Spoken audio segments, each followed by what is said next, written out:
2024 లేదా 25లో డిగ్రీ లేదా బీటెక్ చదివారా? సాఫ్ట్‌వేర్ జాబ్ కోసం ఎదురు చూస్తున్నారా? అయితే కోడ్ జ్ఞాన్ 100 డేస్ కోర్సులో చేరండి. జాబ్ సాధించండి.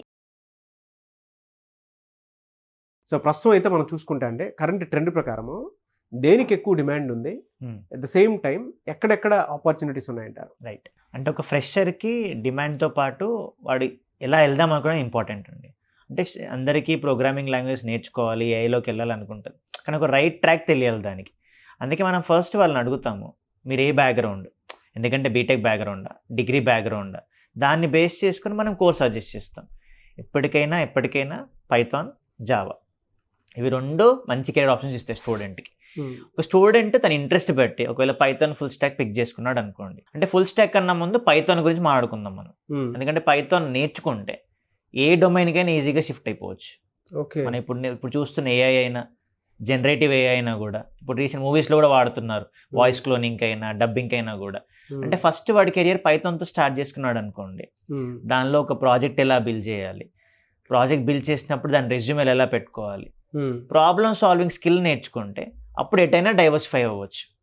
అది ఫుల్ స్టాక్లోకి వెళ్ళొచ్చు, డేటా సైన్స్లోకి వెళ్ళొచ్చు, ఏఐలోకి వెళ్ళొచ్చు. అందుకే ఫస్ట్ ఒక ప్రోగ్రామింగ్ లాంగ్వేజ్లో స్టూడెంట్కి కాన్ఫిడెంట్గా కోడ్ రాయడం రావాలి. ఎంత చాట్ జీపీటీ ఉన్నా కూడా అవి ప్రాంప్ట్ మనం ఇస్తే ఆన్సర్ ఇస్తుంది, కానీ ఎంతవరకు వాటి మీద డిపెండ్ అవుతాం మనం ఫస్ట్ కోడ్ రాయడం తెలియాలి.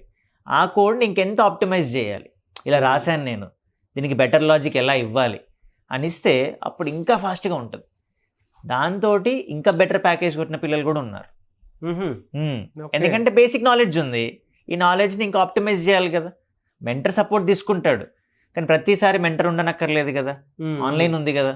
ఈ మెంటర్ సపోర్ట్తో పాటు ఈ లాజిక్ని ఇంకెంత ఆప్టిమైజ్ చేయాలి. ఎలా సార్ అంటే వీటిని కనుక నేర్చుకుంటే డ్యూరేషన్ ఎన్ని డేస్ పడుతుంది? దానితో పాటు అంటే జనరల్గా ఏ కంపెనీస్లో అవకాశాలు ఎక్కువ ఉంటాయి ప్రస్తుతం? అయితే మేము మన దగ్గర కోడ్9లో 100 days ట్రైనింగ్ ఇస్తామండి. అంటే 100 days ఒక స్టూడెంట్ ఫుల్ స్టాక్ మీద ట్రైన్ అవుతాడు. ఎందుకు ఫుల్ స్టాక్ అంటామంటే అందులో ప్రోగ్రామింగ్ లాంగ్వేజ్ పైథాన్ అయినా, జావా అయినా, database, MySQL, front end, aptitude, soft skills, అంటే వీటితో పాటు రెజ్యూమ్ ప్రిపరేషన్, ప్లేస్మెంట్కి ఎలా అటెండ్ అవ్వాలి, డైలీ ఎగ్జామ్స్ ఉంటాయి. ఇంకో చిన్న పాయింట్ ఏంటంటే ఒక స్టూడెంట్ మన దగ్గర 4.5 hours క్లాస్లో ఉంటాడు. ఎందుకు? కోడింగ్ నేర్చుకుంటాడు. కోడ్ రాయాలంటే మనకి లాజిక్ ఎక్కడి నుంచి వస్తుంది? మ్యాథ్స్ నుంచి కదా. సో అందుకే యాప్టిట్యూడ్, అవి రెండు ప్రాపర్గా ఉండి స్టూడెంట్ కమ్యూనికేట్ చేయగలగాలి.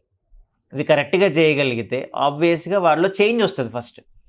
మనం ఫస్ట్ మంత్ నుంచే రిజల్ట్స్ ఎక్స్పెక్ట్ చేయలేం కదా, ఫస్ట్ ఒక ట్రాక్ సెట్ అవ్వాలి. అందుకే 100 days మనది కాదనుకొని ఫస్ట్ ఫోకస్ పెట్టుకొని డైలీ నేర్చుకునేదని ప్రాక్టీస్ చేయాలి. అందుకే మన స్టూడెంట్ కొత్త ఫీచర్ ఇచ్చాం, కోడ్ ప్లే గ్రౌండ్ అని. ప్లే గ్రౌండ్ అంటే ఏంటి? మనకి ఆడుకుంటాం కదా, ఇక్కడ కోడ్స్తో ఆడుకోవాలి మనం. డైలీ క్వశ్చన్స్ ఉంటాయి, లీడర్ బోర్డ్ వస్తుంది, అప్పుడు నీ కాంపిటీషన్ ఉంటుంది. నా బ్యాచ్లో ఎక్కడున్నాను, ఓవరాల్ బ్రాంచ్లో ఎక్కడున్నాను, ఓవరాల్ కోడ్9లో ఎక్కడున్నాను నేను, అప్పుడు కదా కాంపిటీషన్. అంటే అప్పుడు జాబ్ ఎందుకు రాదండి? ఇంకా డెఫినెట్గా వస్తుంది. అది జనరల్ అంటే మెజారిటీ ఆఫ్ ద కంపెనీస్ ఎంఎన్సీను, దాంతో పాటు ప్రొడక్టివ్ కంపెనీస్ కొన్ని ఉంటాయి కదా. అవును. ఎందులో అవకాశాలు ఉండేటువంటి అవకాశం ఉంటుంది? ప్రోగ్రామింగ్ లాంగ్వేజ్తో స్టార్ట్ చేస్తే మన దగ్గర వచ్చే roles software engineer, software developer, trainee engineer, graduate trainee engineer, data analyst, data engineer, associate data engineer, data scientist, junior data engineer, ఇలా మల్టిపుల్ రోల్స్ ఉంటాయండి. వేటికైనా పైథాన్, SQL కామన్ పాయింట్ అన్నమాట. అందుకు ఒక స్టూడెంట్ వీటి మీద ఫోకస్ చేస్తే ఫస్ట్ స్టెప్ ఇన్ అవ్వడం ఇంపార్టెంట్ కదా. నేను డైరెక్ట్గా అదే రోల్కి వెళ్ళడం కన్నా స్టెప్ బై స్టెప్ వెళ్తే బెటర్ కదా. Small steps will give a bigger success. ఏ కంపెనీస్లో ఉండే అవకాశం ఉంటుంది? మనకి టైఅప్ ఉన్న కంపెనీస్ అన్నిట్లలో ఆపర్చునిటీస్ ఉన్నాయండి. మనకి 800+ కంపెనీస్ టైఅప్ ఉన్నాయి కదా. TCS, Cognizant, Amazon, Optum global solutions, Infosys, ఇవన్నీ కూడా. వీటి మీద ఫస్ట్ స్టూడెంట్ ఫోకస్ చేసుకుని రెజ్యూమ్ కరెక్ట్గా ఉండాలి. ఇందా కోడ్ ప్లే గ్రౌండ్ అన్నా కదా, ఆ ప్లే గ్రౌండ్లో బాగా ఆడాలి.